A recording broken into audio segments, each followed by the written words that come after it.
ವೀಕ್ಷಕರೆಲ್ಲರಿಗೂ ದೈನಿಕ ರಾಶಿ ಫಲ ವಿಶೇಷ ಕಾರ್ಯಕ್ರಮಕ್ಕೆ ಸ್ವಾಗತ.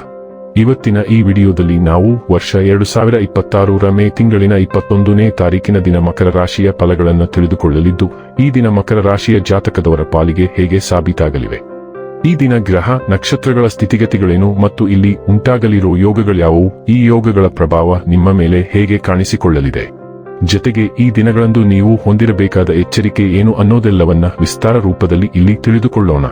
ಮಾಹಿತಿ ತಿಳಿದುಕೊಳ್ಳುವುದಕ್ಕೂ ಮುನ್ನ ನಮ್ಮ ವಿನಂತಿ ಎಂದರೆ, ನೀವಿನ್ನೂ ನಮ್ಮ ಚಾನೆಲ್ ಸಬ್ಸ್ಕ್ರೈಬ್ ಮಾಡಿಲ್ಲವೆಂದರೆ ದಯವಿಟ್ಟು ಈಗಲೇ ನಮ್ಮ ಚಾನೆಲ್ ಅನ್ನು ಸಬ್ಸ್ಕ್ರೈಬ್ ಮಾಡಿ. ಹಾಗೆ ನಿರಂತರ ವಿಡಿಯೋ ಅಪ್ಡೇಟ್ಸ್ಗಳಿಗಾಗಿ ಪಕ್ಕದ ಬೆಲ್ ಐಕಾನ್ ಕ್ಲಿಕ್ ಮಾಡಿ. ವಂಶ ಪಾರಂಪರ್ಯ ಜ್ಯೋತಿಷ್ಯರು ನಂಬರ್ 1 ವಶೀಕರಣ ಸ್ಪೆಷಲಿಸ್ಟ್. ವೃತ್ತಿ, ಉದ್ಯೋಗ, ಮದುವೆ, ಹಣಕಾಸಿನ ಸಮಸ್ಯೆ, ವ್ಯಾಪಾರ, ಆರೋಗ್ಯ ಸಮಸ್ಯೆಗಳಿಗೆ ಫೋನಿನ ಮೂಲಕ ಪರಿಹಾರ. ಇಂದೇ ಕರೆ ಮಾಡಿ. ವೀಕ್ಷಕರೇ, ದೈನಿಕ ರಾಶಿ ಫಲಗಳನ್ನು ತಿಳಿದುಕೊಳ್ಳುವುದಕ್ಕೂ ಮುನ್ನ ಈ ದಿನ ಗ್ರಹ ನಕ್ಷತ್ರ ತಿಥಿಗಳ ಮಾಹಿತಿ ಮತ್ತು ಯೋಗಗಳ ಕುರಿತು ನೋಡೋಣ. ಈ ದಿನವು ಗುರುವಾರದ ದಿನವಾಗಿರಲಿದ್ದು, ಜ್ಯೇಷ್ಠ ಮಾಸದ ಶುಕ್ಲ ಪಕ್ಷದ ಪಂಚಮಿಯ ತಿಥಿ ಇರಲಿದೆ. ಪಂಚಮಿ ತಿಥಿಯು ಈ ದಿನ ಬೆಳಿಗ್ಗೆಯ 8:26 ಇರಲಿದ್ದು, ನಂತರದಲ್ಲಿ ಷಷ್ಠಿ ತಿಥಿ ಪ್ರಾರಂಭವಾಗಲಿದೆ. ಜೊತೆಗೆ ಈ ದಿನ ರಾತ್ರಿಯ 2:49 ಪುಷ್ಯ ನಕ್ಷತ್ರದ ಗೋಚರವಿರಲಿದ್ದು, ನಂತರದಲ್ಲಿ ಆಶ್ಲೇಷ ನಕ್ಷತ್ರದ ಗೋಚರ ಪ್ರಾರಂಭವಾಗಲಿದೆ. ಜೊತೆಗೆ ಈ ದಿನ ಬೆಳಿಗ್ಗೆಯ 10:58 ಗಂಡ ಹೆಸರಿನ ಯೋಗ ಇರಲಿದ್ದು, ನಂತರದಲ್ಲಿ ವೃದ್ಧಿ ಹೆಸರಿನ ಯೋಗ ಪ್ರಾರಂಭವಾಗಲಿದೆ. ಇನ್ನು ಈ ದಿನ ಚಂದ್ರದೇವನು ಕರ್ಕ ರಾಶಿಯಲ್ಲಿ ಗೋಚರಿಸಲಿದೆ. ಅದೇ ಸೂರ್ಯದೇವನು ಈ ದಿನ ವೃಷಭ ರಾಶಿಯಲ್ಲಿ ಗೋಚರಿಸಲಿದ್ದಾನೆ.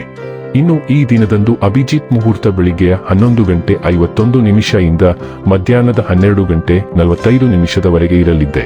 ಇದು ಈ ದಿನದ ಗ್ರಹ ನಕ್ಷತ್ರ ತಿಥಿಯ ಕುರಿತಾದ ಮಾಹಿತಿಯಾಗಿದ್ದು, ಇದರ ಆಧಾರದ ಮೇಲೆ ನಿಮ್ಮ ದಿನಚರಿಯಲ್ಲಿಯೂ ಬದಲಾವಣೆ ಕಂಡು ಬರಲಿದೆ.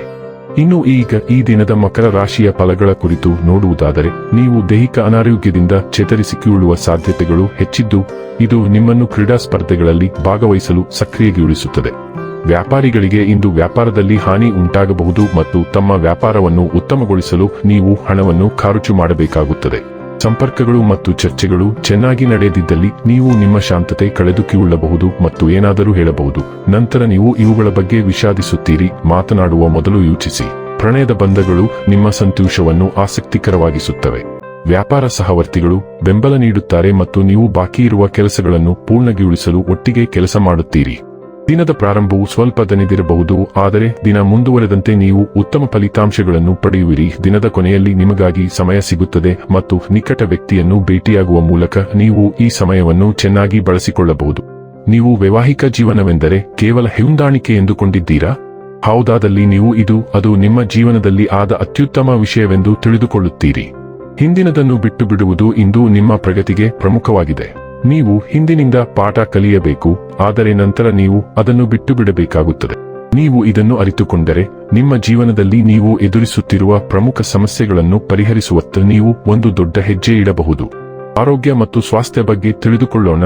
ಜೀರ್ಣಕ್ರಿಯೆಯಲ್ಲಿ ತೊಂದರೆ ಉಂಟಾಗಬಹುದು, ವಿಶೇಷವಾಗಿ ಹಾಲಿನ ಸೂಕ್ಷ್ಮತೆಯೊಂದಿಗೆ. ನೈಸರ್ಗಿಕ ಆಹಾರವು ಸಮತೋಲನವನ್ನು ತರುತ್ತದೆ. ನರಗಳ ಒತ್ತಡ ಅಥವಾ ಉನ್ಮಾದ ಕಾಣಿಸಿಕೊಳ್ಳಬಹುದು. ಇದನ್ನು ರೋಸ್ಮರಿ, ಕ್ಯಾಮೊಮೈಲ್ ಮತ್ತು ಪ್ಯಾಷನ್ ಫ್ಲವರ್ನಂತಹ ಗಿಡಮೂಲಿಕೆಗಳಿಂದ ಕಡಿಮೆ ಮಾಡಬಹುದು. ರಕ್ತ ಪರಿಚಲನೆ ಮತ್ತು ಹೃದಯದ ಆರೋಗ್ಯಕ್ಕೆ ಗಮನ ಬೇಕು. ಆರೋಗ್ಯಕರ ಎಣ್ಣೆಗಳು ಮತ್ತು ಪೂರಕಗಳು ಕೊಲೆಸ್ಟ್ರಾಲ್ ಅನ್ನು ನಿಯಂತ್ರಿಸಲು ಸಹಾಯ ಮಾಡುತ್ತದೆ.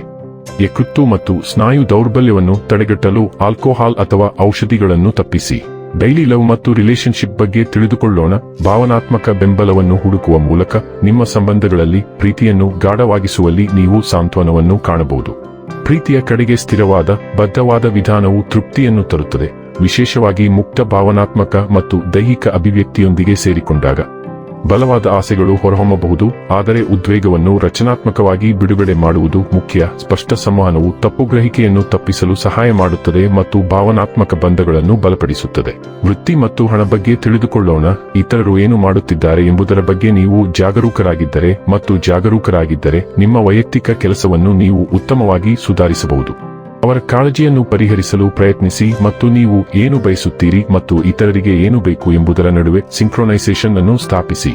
ಹೂಡಿಕೆ ಮಾಡುವಾಗ ಹಿಂದೆ ಮಾಡಿದ ತಪ್ಪುಗಳು ಈಗ ನೀವು ಅವುಗಳನ್ನು ಪಾವತಿಸುವಂತೆ ಮಾಡುತ್ತದೆ. ಆದಾಗ್ಯೂ ನೀವು ಬುದ್ಧಿವಂತರಾಗಿದ್ದರೆ ನೀವು ಅವುಗಳನ್ನು ನಿಭಾಯಿಸಬಹುದು. ಇನ್ನು ಕೊನೆಯದಾಗಿ ಈ ದಿನ ಮಾಡಿಕೊಳ್ಳಬೇಕಾದ ಉಪಾಯಗಳ ಕುರಿತು ನೋಡುವುದಾದರೆ, ಪಾರ್ವತಿ ಮಂಗಳ ಸ್ತೋತ್ರವನ್ನು ಪಠಿಸುವುದರಿಂದ ಕುಟುಂಬ ಜೀವನವು ಉತ್ತಮವಾಗಿರುತ್ತದೆ. ವೀಕ್ಷಕರೇ, ಇದಾಗಿತ್ತು ಮಕರ ರಾಶಿಯ ಜಾತಕದವರ ದೈನಿಕ ರಾಶಿ ಫಲದ ಮಾಹಿತಿ ಇಷ್ಟವಾದರೆ ವಿಡಿಯೋವನ್ನು ಲೈಕ್ ಮತ್ತು ಶೇರ್ ಮಾಡಿ.